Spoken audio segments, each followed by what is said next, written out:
You're listening to the Resilient Author Podcast, the show that goes beyond the pages to explore the grit, courage, and resilience it takes to write and publish a book. I'm your host, Carrie Human, and each week I sit down with authors to uncover the stories behind their stories, the challenges they faced, the breakthroughs they experienced, and the wisdom they've gained along the way.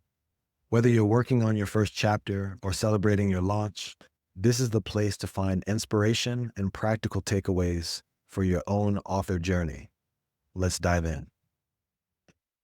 Today, I'm joined by Tara Rose, an author, intuitive healer, and spiritual teacher who helps sensitive, gifted people break free from emotional trauma and reconnect with their true power. She works with clients through Reiki, metaphysical coaching, and Kambo ceremonies in Arizona. She also leads a powerful mentorship called Ignite Your Light for those ready to step into their own healing gifts. In this conversation, Tara shares her journey of awakening through plant medicines like cannabis and ayahuasca, the experiences that inspired her memoir, Trust the Flow. We talk about what it means to surrender, to face ego death, and to find healing through storytelling. It's an honest, heartfelt look at resilience, spirituality, and the power of trusting the flow. I think you're really going to feel this one.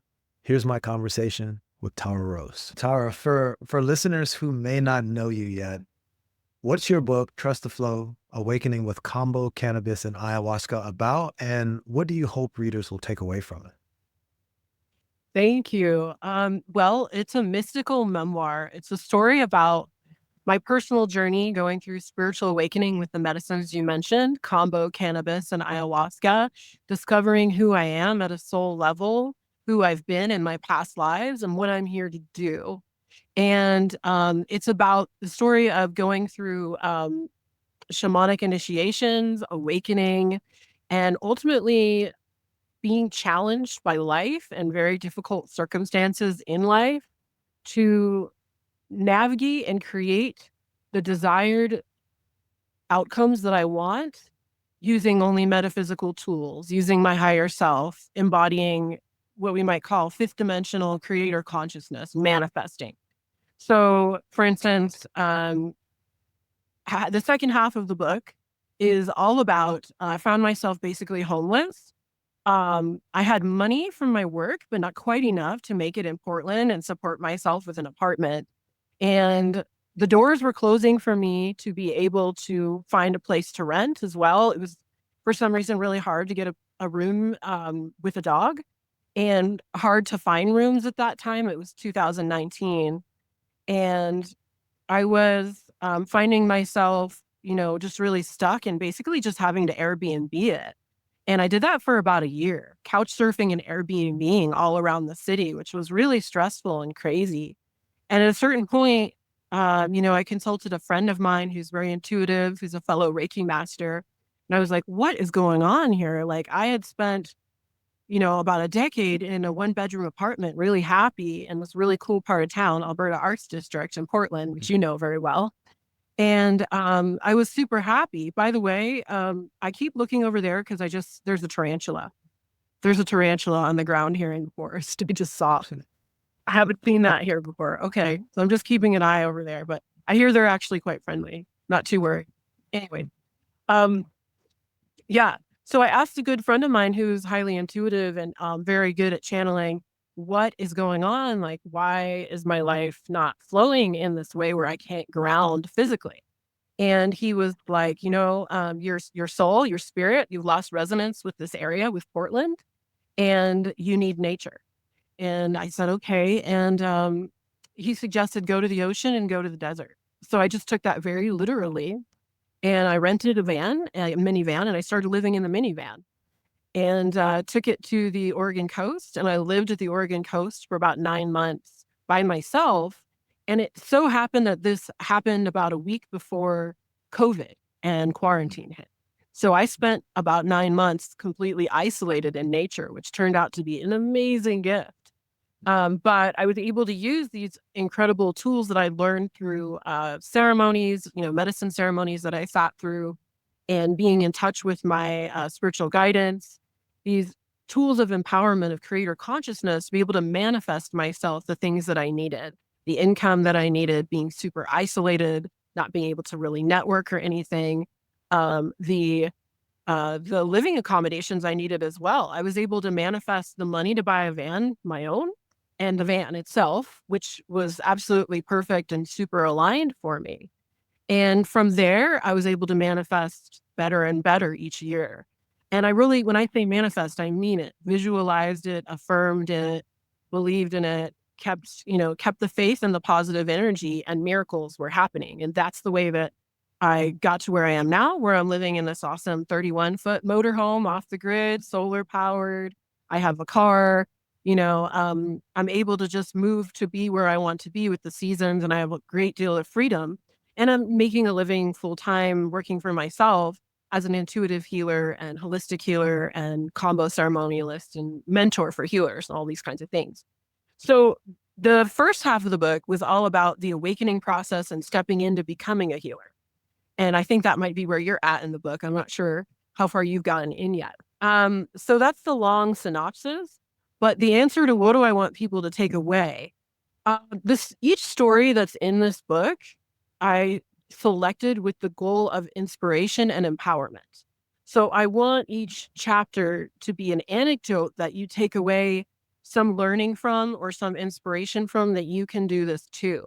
You too can use these same tools and create whatever miracles it is that you need in your life. Whatever your dream life is, you can create that also, even if you start out not really having many means, and not seeming to have no pathways to help you. It's possible to use spiritual tools to manifest miracles. And that's really the initiation process and journey that I have been on for quite some time now. And I'm now down in Arizona, as we mentioned earlier. Yeah. Mm. That's really beautiful, Tara. And as you were sharing that, I think about that quote. They tried to bury us, but they didn't realize we were seeds. It sounds like during that Mm. moment in time, there was a lot going on, and I feel like a lot of people could have potentially crumbled. When you have just that many different things coming at you. So I really just admire your resilience through that process. Um, how did the idea for the book come? Like, was there a moment when you were like, I really have to tell this story? Like, what was that process like? Yeah, thanks for asking. Well, this is my second memoir. So my first one came out in 2013, and it's called Dandelion Hunter. And it was about foraging, urban foraging, for finding wild plants for food and medicine, and kind of reconnecting with the primal self in an urban environment. That was the concept. And I wrote that while I was in grad school because I had to. We had to write a book in grad school in order to get the degree. So I was like, all right, then I'll write what's happening now. Now this book, so once you've written a book and you're an author, there's always that possibility that you're going to write another. And being someone that writes memoir, anytime I had some kind of really amazing mystical, magical experience, such as with ayahuasca, cannabis, or Kambo, I wrote it right after it happened. So I knew that down the road I was going to write another book. And anytime something amazing happened, I would write it right after so that it was still fresh and I remembered every detail. Mm, And so I was kind of compiling stuff for quite a few years.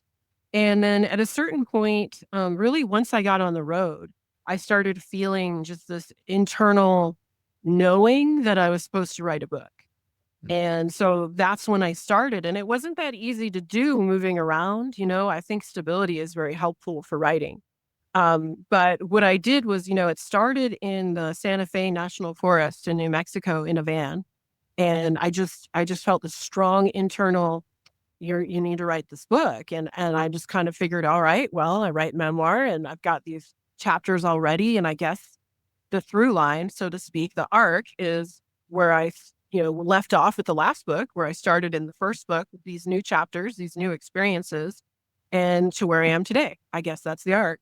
And there was kind of a clear arc in terms of spiritual development, going from who am I, what is my purpose, and finding that out, becoming a healer, and then also the arc as well of the physical journey from Portland down to Arizona, and the physical journey of homelessness down to, where I am now, nomadically living in a motorhome and so on. So mm, those are kind of the two things. And then as far as how I actually went about the writing process, I really focused on, as soon as I could feel that I was supposed to be doing this, it was just loud. Like for me, the intuition is just, sometimes it's just a loud inner knowing. It's like something nagging at you.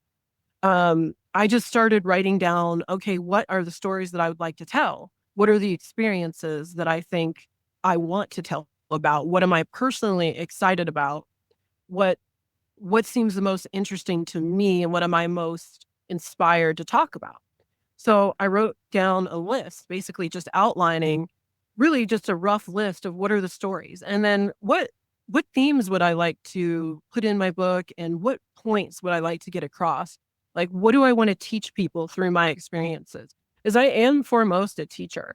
So I was hoping that with each story that I told, I could be both entertaining and compelling, but then also really impart some kind of knowledge or wisdom. So, for instance, with the chapters that are about cannabis, my hope is that as people are reading about my experiences with cannabis, it empowers people to see cannabis as potentially a sacred tool in medicine, not just a drug, not just an intoxicant, Mm. and to understand what are some of the kinds of mystical experiences that we can have with cannabis. What does that look like?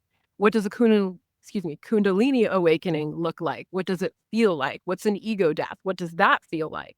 Because a lot of people have these experiences on cannabis or other sorts of substances, do not have the context to understand the most out of the. I want to model that for people, but I want to do it in an entertaining way. So I just really thought about all of that. And then my writing process itself, once I had listed all that stuff out and kind of connected, okay, this story goes well with this point, this story goes well with that theme.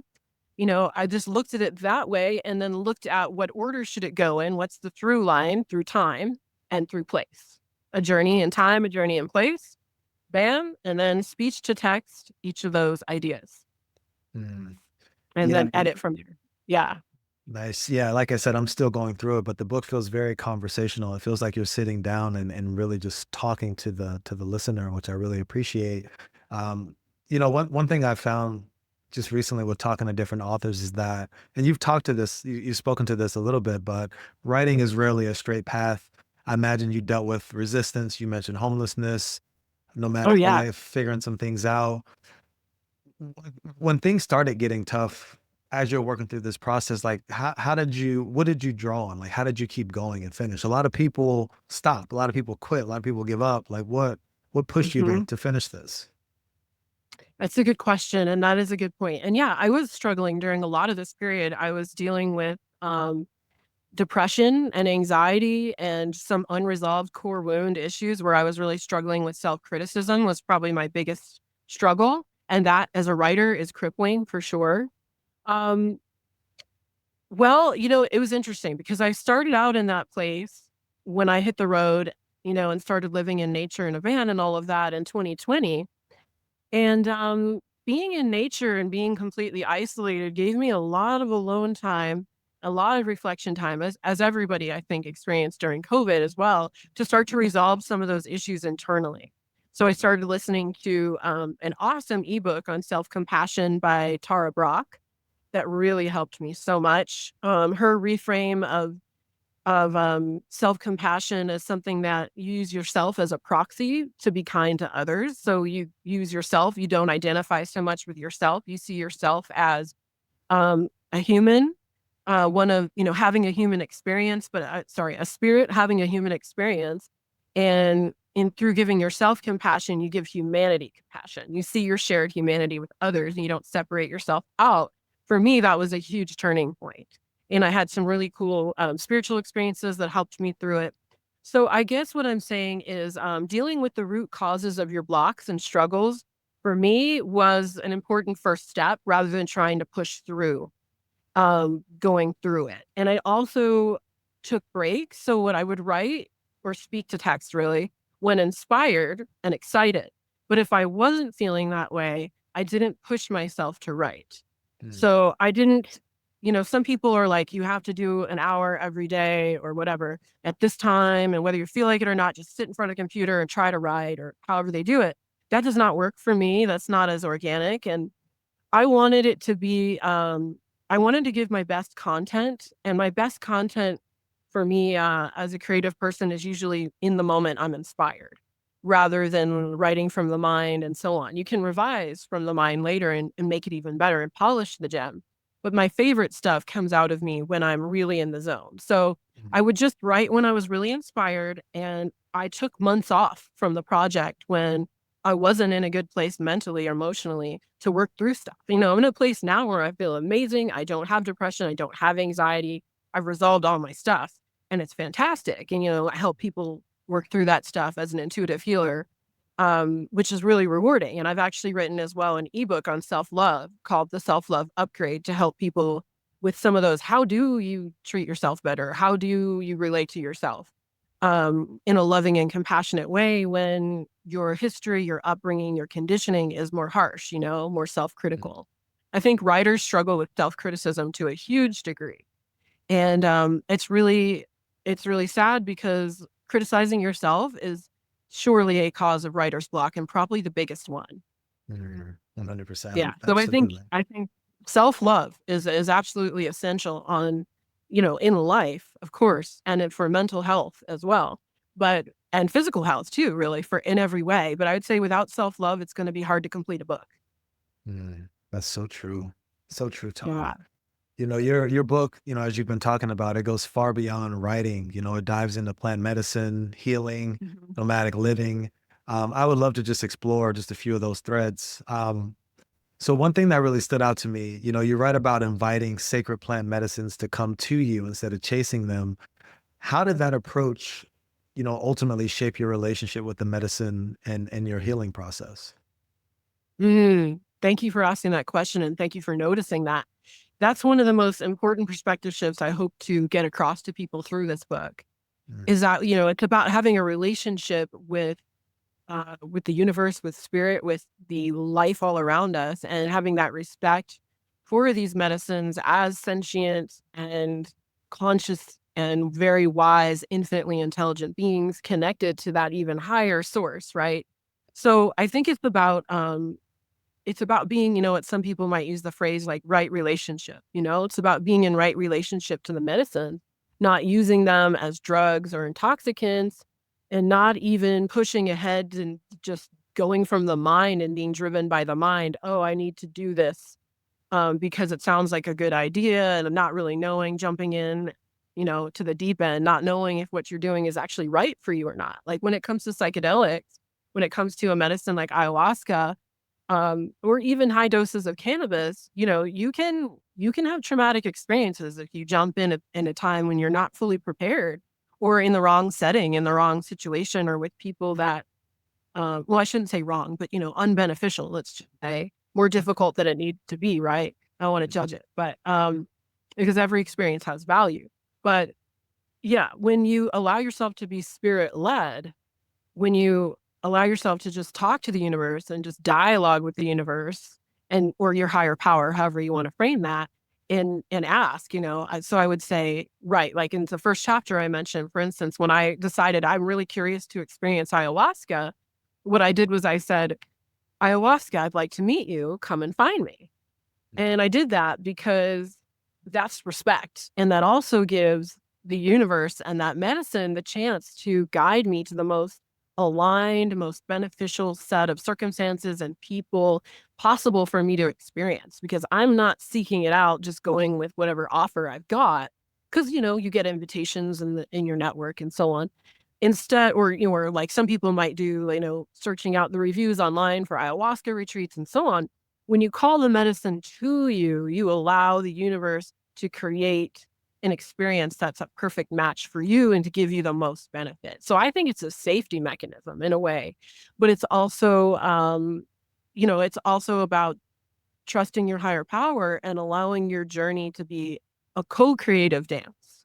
And that's something we're all working on really as humans right now in a big way, as spiritual people in particular, is how do we get out of the way and how do we collaborate and how do we, on a bigger level than that, broader level than that, as humanity, how do we relate to the earth in this more respectful way where we're part of the earth instead of dominating the earth, right? In the same way, how do we relate to our lives where we are acknowledging that it's not just us. There is a higher power, there's forces and there's sentience all around us. And how do we participate in that network? Mhm. Yeah, that really resonates with me. Just creating that space for things to be drawn to you versus chasing. And I think that even transcends even just plant medicine, but just life in general. I think that's a really strong perspective. So thank you for sharing that. Something else that really stood out to me is you talk about these experiences of an ego death and visions that just completely redefine the way you saw yourself in the world. I don't want you obviously to give the entire book away, but would you be open to just talking about maybe one of those experiences that just really just transformed you and just gave you a really powerful download? Gosh, yeah. Oh, thanks for asking that question. There's a lot to choose from. Hmm.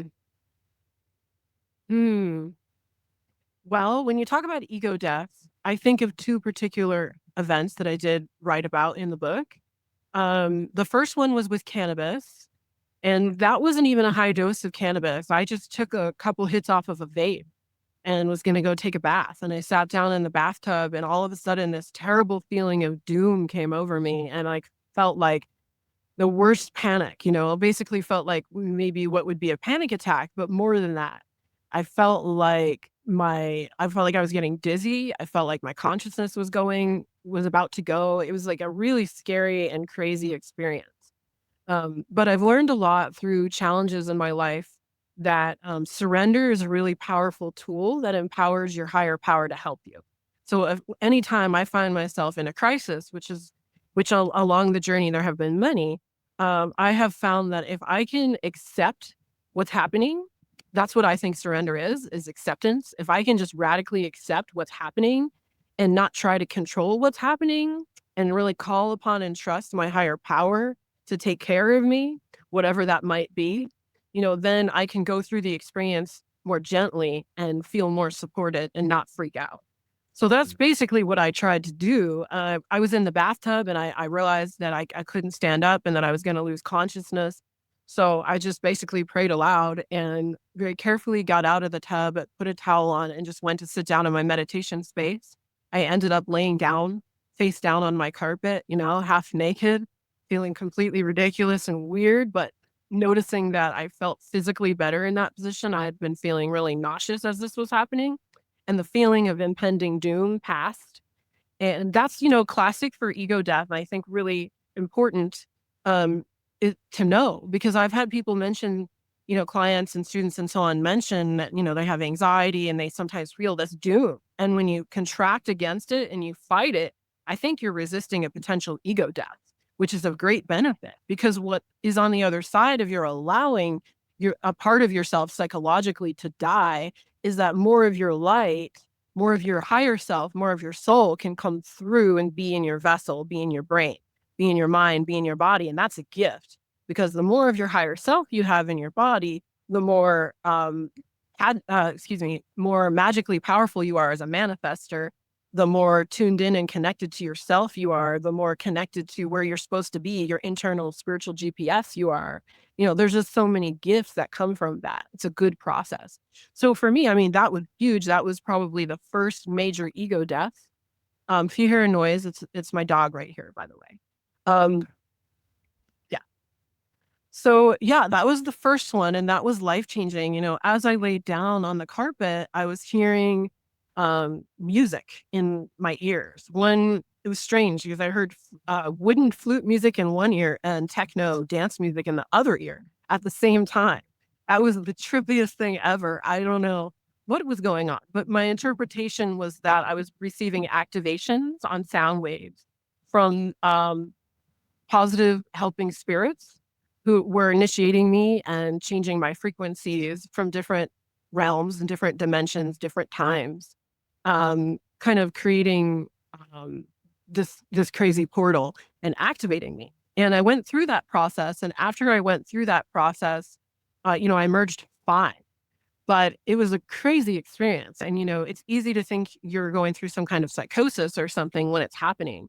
But if you understand that it's part of a series of processes that have been unfolding for humans for forever, it's part of our spiritual awakening process, ego death is part of that, then, it can be a non-scary experience or less scary experience, and something that you can embrace and just kind of go along for the ride, you know? So I think that was a powerful experience. And then there was another one with ayahuasca I can talk about, but I want to let you respond.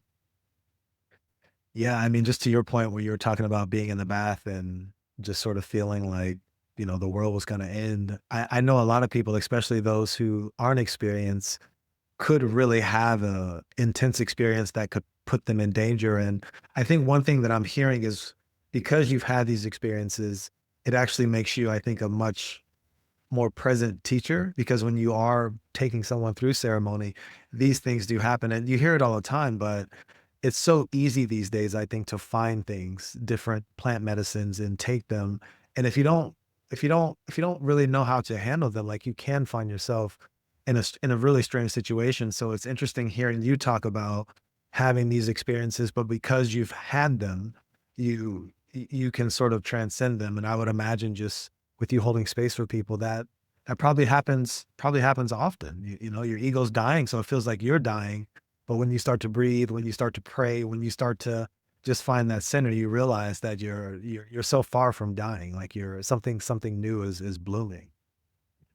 Yeah, it's interesting that, we can have a death experience psychologically Mm, and still be physically in the same body. It's really fascinating. I went through that with ayahuasca as well. That was a more lengthy and vivid process where I had again that really strong sense that I'm dying. And I really thought I was dying in the ceremony. And I called over one of the facilitators and I, whispered because I didn't want to disturb people, but I was like, I think I'm dying. And she's like, you're not actually dying. And I was like, I really think I'm dying. I think I'm actually dying. And she's like, you're not actually dying. This is an ayahuasca ceremony. This is just an experience that you're having. And I said, no, I really think I'm dying. And then she said, um, some song I can't remember right now. It is actually in the book correctly, but at this moment, I'm just trying to remember exactly what she said. But it was something along the lines of, sometimes it's good to die. Yes, I think that's what it was. Sometimes it's good to die. And those words were so comforting to me because as it happens, this woman is a professional death doula. This is what she does. She actually, outside of her ceremony work, she helps people die. So when she said that to me, she really had a lot of experience with death and her peace with it and her acceptance of it was so comforting to me. I was like, it's okay. It's mm, okay if I am dying. Wow. And I took that in and I was like, "Oh, I guess it is okay. All right. mm, Yeah, like, if that's what's happening, we'll agree with it, right? Because you can't make it not happen." Something like mm, that. You don't have control over it. So again, it's that surrender piece, mm, acceptance and surrender. Okay, I guess this is the ride I'm going on. And it was awesome. Death was such a cool experience. It was so beautiful. It was just incredibly beautiful. I got to feel my body disintegrate and become one in a forest with the earth mm, and the creatures in that network and just felt my consciousness merging with nature. And that was such an incredible experience. Like it was rejuvenating and relaxing and comforting and exciting. And it was all these amazing feelings. And at the end of that, or like as, yeah, kind of at the end of that, there was like a rebirth process that happened for me, just as it does, just as our spiritual teachers and those who get regressed, past life regression and hypnotists and so on. Just as we know from mediums and so on, after death, there's rebirth. In this mm, experience, I got to have an amazing rebirth. And part of the rebirth for me was a rewiring of my DNA and my brain. And I emerged with an upgraded intelligence, actually, after that ceremony. I was always an intelligent person, but the level of my processing speeds and my ability to make new connections and to zoom out and kind of see a bigger picture psychologically of the people I work with, things like that, were completely upgraded during that ceremony, which was amazing. I was also connected energetically really deeply to Mother Earth and to many beings on this planet, many groups of humans that I'm not necessarily ethnically connected to, I'm now energetically connected to in this incredible way. So there was just so much about it that was really cool. And then the rebirth was really interesting vision of me standing up out of my own pelvis, like mhm, reborn. It was amazing. It was an incredible experience. But again, it was because I was able to accept it. And I think that's really the key. There's so much going on in this world right now that's disturbing, right? There's so much happening. And we have such power when we accept. I'm not saying we don't need to sometimes stand up and create something different or resist, but on a spiritual level, accepting what is incredibly powerful, and it allows for the next steps of the process to unfold, which are positive. After we have a death, there is a rebirth. Mm, that's really well put. I'm over here sort of chuckling inside. You said you felt like you were dying, but you didn't want to disturb anyone. So when you told Yeah. me that you felt like yeah, wow. Yeah, I It's very haven't, silly. I think a part of me consciously would like, you're in an ayahuasca ceremony. Chances are you're not actually dying. The part of me was like, I think I am. excuse me, I think I'm dying. I'm not sure, but yeah. Wow. Yeah. I don't Well, know. Funny. appreciate you sharing that, Tara. Your story is deeply personal, but I feel like it also touches on some bigger, cultural conversations around healing and resilience. How did writing this book change you as a person or in your practice? Have you noticed any shifts just from writing the book? Oh, yes. Thank you for asking that. I think the process of writing a book is very healing and empowering. You get to look at what narratives you're putting around your life experiences and create stories where you see yourself in a empowering way, and where the experiences, the circumstances you went through that were hard and painful become medicine. You compost the hard stuff. You compost the stuff that was really unpleasant, and you see the value and you find the value in it. And ideally that's what we do, right? So I think most of us kind of unconsciously tell stories to ourselves about who we are and what we've been through, and sometimes they're not empowering. Sometimes we see ourselves as victims, or we see things that happened to us and we think that they were tragic. And sometimes things are tragic, but then there's also that always that gift within it. I think the writing process allows us to look at the way we view ourselves and our lives. I guess it depends what you're writing about. If you're writing fiction, that might be a totally different experience. But for me, yeah, certainly very empowering and healing, and always helpful to see how far you've come and to look at all the wisdom that you've gained through your life experiences. That's a very nice experience to see, wow, there's a lot of gifts here. I have a lot of things I can teach other people now, or I have a really deep, wise understanding of XYZ, of surrender, for instance, or of how to participate and co-create with my higher power, how to manifest. Manifesting is a lot about surrender. That's what I think is the hardest part for many of us. It's easy to decide what you want to imagine, right? I mean, we all know what we want to create. Everyone wants to create wealth and happiness and health and well-being, but the surrender part is often the hardest part. So I think looking at that and just looking at what I learned was really rewarding. Being able to kind of take that 360 view and that aerial view as well, and just see, wow, what did I learn from all these experiences, and how far have I come? And I think that was exciting too, because I tend to see myself where I am in the present moment and not think about the past that much. And I've come a really, really long way. And I think that's really nice and it's rewarding to see. And then, of course, as a writer, it's a great feeling to feel successful at creating the thing that you feel like you're meant to create. You know, Mm, yeah, that's a great absolutely. feeling too. Huge feeling of accomplishment. And as I write memoir, when I meet new people, they might ask me questions and I'll just be like, read my book. If you want to know me, read my book, read my last two books. It'll cover for you the last 20 years. You know, Wow, that's fun. absolutely. Yeah, I love Yeah. that. So, speaking of your memoir, it weaves together, personal healing, consciousness, spiritual vision. How do you hope this book will contribute to the larger sort of cultural conversation about plant medicine and resilience? Mm, those are big questions. And I love that you're asking them. Hmm. Well, I guess, some of the themes we've been talking about are being in relationship with these medicines and being in relationship with a higher power. I think that's the key to all of it. That's the key to resilience.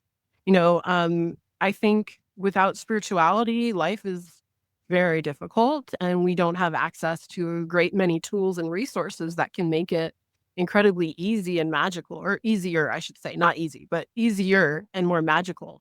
Solutions can come more easily. Um, so I guess I hope that, in a broader way, it inspires people um, to connect with their higher self, with spirituality, to connect with these medicines if they're called to them, to trust them and to understand how to work with them if they're called to them. And I hope that the book as well gives people many tools for creating whatever vision they have for their lives, whatever goals others have for their lives. I hope that my story and the tools that I've included there, especially in the second half of the book in the appendix, which is all tools on manifesting, troubleshooting, as I call it, how do you make how do you get the desired results you want when you're experiencing a great deal of adversity? I think that, hopefully is very helpful to people on an individual level. I think some of the things happening in the world right now are creating a great deal of uncertainty and anxiety about what shape things are taking. You're fortunate to not be in America anymore. It's a hard place to be right now.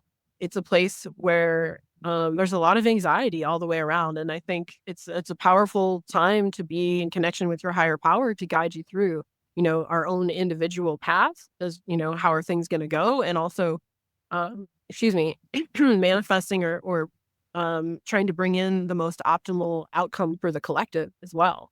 So Mm, I hope it gives people tools for that.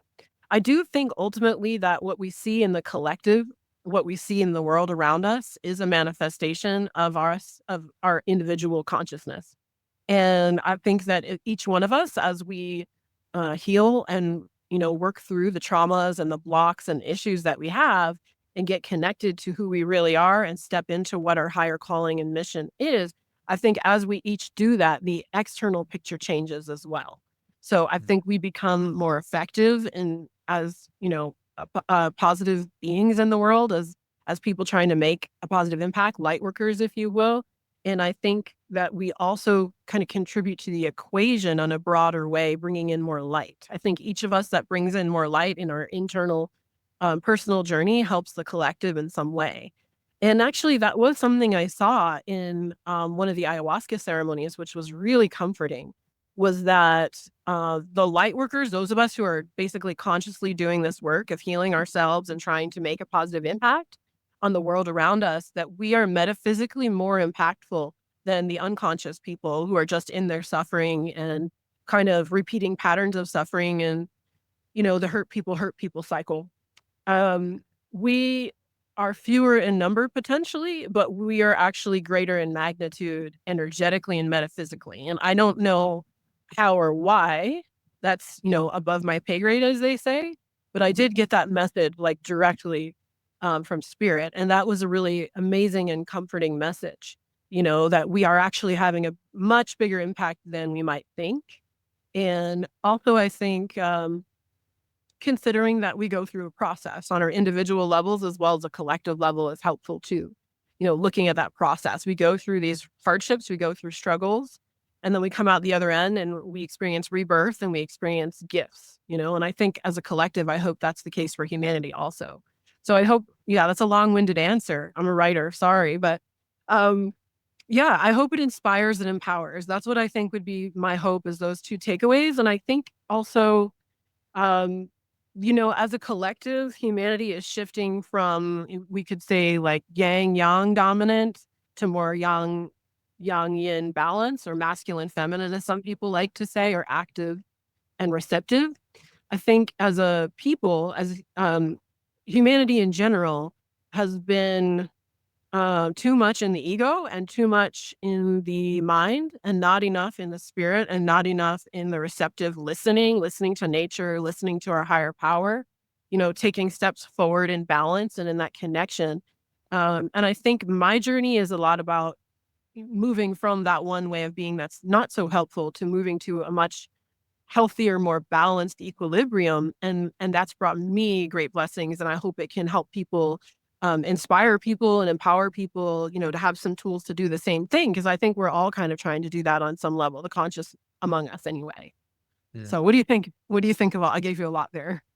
Yeah, no, no, no. It's interesting as you were talking, I tend to think visually, and as you were just talking about light workers and, putting in the time to open up the vessel, I was just thinking about a dark room and how a small candle, although it doesn't illuminate the entire room, it does allow you to see a lot of what's in front of you. And just to your point, there may not be as many light workers, but the light spreads, it shines, and it's like as more people open up their hearts and shine that light, I do think at some point, um, the darkness has to fade out a little bit more, a little bit more. I don't think the darkness is ever going to go Absolutely. away entirely because I think we sort of need it. But yeah, I definitely, I'm going to keep following the light. I appreciate you saying that. I like what you're saying about how we actually kind of need it. So you're saying that, yeah, some of the hard things we see in the world, the upsetting things that we see and experience, the inequalities, the injustices, they do in a way provide contrast, right? So that we can see who we want to be. And they do, sometimes we do learn really well from adversity, and we do sometimes find gifts in adversity that when things are easy and copacetic, we can't access or we don't tend to access. So I think you're right. And I think that's a beautiful part of surrender as well, is accepting everything how it is as it is. I think that's really beautiful. So thank you for that awesome point. And then, I think as well, on sort of a physical level, electromagnetically speaking, each of us is made of energy. Our thoughts are energy, our words are energy, our emotions are energy, our physical body is energy. And the more positive energy we embody in ourselves in all these different ways, it does, make a physical change on the planet in terms of what is the overall vibration, what is the overall frequency. And everybody that we're connected to, we can lift up as well. We create kind of an opening for others to have that experience to lift themselves. We become models, we become examples, as yourself as well, as a coach, as a teacher, as a podcaster, in all these different ways, you know. Absolutely. Yeah, we help others. I still keep looking at the tarantula. So, spider symbolism is writing. That's actually kind of very appropriate. Yeah, so Imagine that. spiders, they weave webs, we weave stories. Yeah, so they're Imagine creative that. totems, so you may hear that. That sounds my dog shaking. But yeah, so this tarantula came and sat in front of me, just about, 4 or 5 feet ahead of me, and he just sat there and he hasn't moved during Yeah, our I whole don't. conversation. I don't think a lot of the listeners have been that close to a tarantula outside of a pet shop or something. Yeah, this one's a little one. It's not the size, it's like half the size of the ones you see in the pet shop. I haven't Okay. seen giant ones too much. I've seen them in the desert live. Mm. I'm happy to see it as long as it's not, biting. Proud on you. Yeah. Yeah. Yeah, but I'm So gonna keep my eye on it. yeah, you gotta keep your eye on it. Yeah. So Tara, if Yeah. someone is listening and they have a story but they feel like it's stuck, what would you tell them? Mm, it's stuck. Well, that's an interesting point. I don't think it would be just oh, hang on one second. Hmm. Sorry. Okay. The dog's leash was gonna get in the way. Of Yeah, course. so I don't know that I have a simple answer to that, because I would say, if you're stuck, why are you stuck? And the answer to that, I would have different answers for.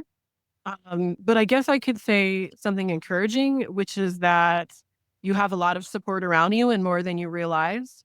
And to call upon an expert, a coach, a mentor, a healer, someone that can get you through whatever that block is. For myself, with my first book, I mentioned Dandelion Hunter was my first book. And I encountered serious writer's block when I was working on Dandelion Hunter for a lot of reasons. One reason is I did not use the technique that you're encouraging, which is the technique I love as well, where you speak it, you tell your story out loud, and then you look at what you've said and work from there, revise from there. My first book, I wrote the old fashioned way of sitting in front of the computer and forcing myself to write. And I experienced a lot of that feeling stuck. And I think some of that was self criticism, of needing to deal with the self criticism, which I didn't get to deal with for quite some time. And that made it really hard. Self imposed pressures basically tend to make us blocked. So also, I had deadlines at that time that were, creating stress and internal resistance, I think. But I guess, I think there's a lot of support if you feel called to tell a story and to write a story and to share a story with the world. There's a great deal of support in the universe for you to have that and ask for that support, call that support in, look for who's in front of you, perhaps you, Carrie, right? Call upon a mentor and an expert, because ultimately that's actually what I did to get through my writer's block with the first book. I actually went to a hypnotherapist and I said, I have writer's block and I don't know how to get through this. And he started telling me that I needed to heal my childhood. And I was like, what does that have to do with me writing a book about plants? And I, at that time, didn't see it. And he was completely right, because your inner child is a lot of who's writing this. You know, the creative part, the playful part, the innocent part inside of us is many times, is a huge part of the writing process. If your inner child isn't feeling well, if your inner child is depressed and traumatized, it's going to be really hard to write. He was absolutely right. And he sent me to a healer. He sent me to a Reiki healer who actually had an office right next door. And that was my first experience with healing work. My first major experience with, well, let's say energy healing work. And that sent me down the path that I'm on now. I ultimately ended up taking workshops, classes from this woman. Her name was Jeanette, and she became my spiritual mentor and my teacher. And I became a Reiki healer after that because of her, and so it was a very beautiful process. So yeah, like the title of my book, I guess, Trust the Flow. I love that. This has been a really fun conversation, Tara. I like to end every conversation with what I call the final chapter. Essentially, it's just a space for you to leave our listeners with something they can carry with them. If there's one message, blessing, or piece of encouragement you like to leave with our audience, what would it be? Thank you. I think it would be that you have more resources at your disposal than you realize, and they might be invisible. They might not be on your radar. But as you're writing your book, as you're telling your story, know that the universe is conspiring to support you. And as you call upon it and ask it to help you, you will be supported and you will find miracles and solutions coming all the way through. So I guess I hope to let people remember that there's magic out there and there's help and support out there. And that magic and that help and support and the solutions that you may run into may come in the form of an awesome coach. It may come in the form of an awesome healer, or it may come in your own epiphany, your own insight, your own perspective shift. But I think I would like to leave with the encouragement to dialogue with the universe, dialogue with life, dialogue with your higher power, and expect good things to happen, even if you have to be patient and go through periods where it's unclear what's going to happen and how you're going to solve a problem or move through an obstacle. There always are solutions. I think that's maybe one of the most interesting things that I've learned through many ordeals that I've been through. It's really keep a positive mindset, be relentlessly optimistic no matter what is happening and even no matter how you feel. So sometimes I'll say affirmations like, if I'm in a hard point, even though I feel anxiety, feelings aren't facts and I'm still safe and everything's still working out. Solutions are coming. Even though in this moment I feel stressed out or hopeless, that doesn't mean that my situation actually is hopeless, maybe stressful, but it doesn't mean that it actually is hopeless. Feelings are not facts. And so I just try to keep a relentlessly positive mindset. And that's really the key to accessing the magic that's all around us and bringing it from that potential field into reality, is that positivity, positive energy, positive belief, no matter what. Feelings are not facts. Ain't that the truth? Tara, Yeah. where can listeners go to learn more about your work, find your book, and explore your offerings? Yeah. Thank you for asking. Yeah. Anyone who would like to know more about me, you can go to my website. It's magicandflow.com, and it's spelled out AND, magicandflow.com. There's links to get my book on Amazon. It's available in audiobook, ebook, paperback. You can also just look it up on Amazon. It's Trust the Flow by Tara Rose. And just so you know, there's like a Tara Rose out there that writes erotica. That isn't me. That's not me. Not to be confused. It's not to be confused. Yeah. Well, Tara, this is great. I think our listeners are going to get a lot out of this. Thank you so much for joining me. And looking forward to just keeping in touch. Thank you for the interview. It's really fun to talk about the book. Yeah, thank you for sharing. Thank you so much for tuning into the Resilient Author Podcast. I hope today's conversation gave you both inspiration and practical tools for your own journey. If you've been carrying the idea for a book, but haven't started, or you started and feel stuck, I'd love to invite you to join my 5-day Speak Your Book Challenge. In just 5 days, you'll speak the outline of your first draft and discover how to turn it into a finished manuscript and a published book. You can join anytime at voicetobook.co/challenge. Until next time, keep going, stay resilient, and remember, your story matters.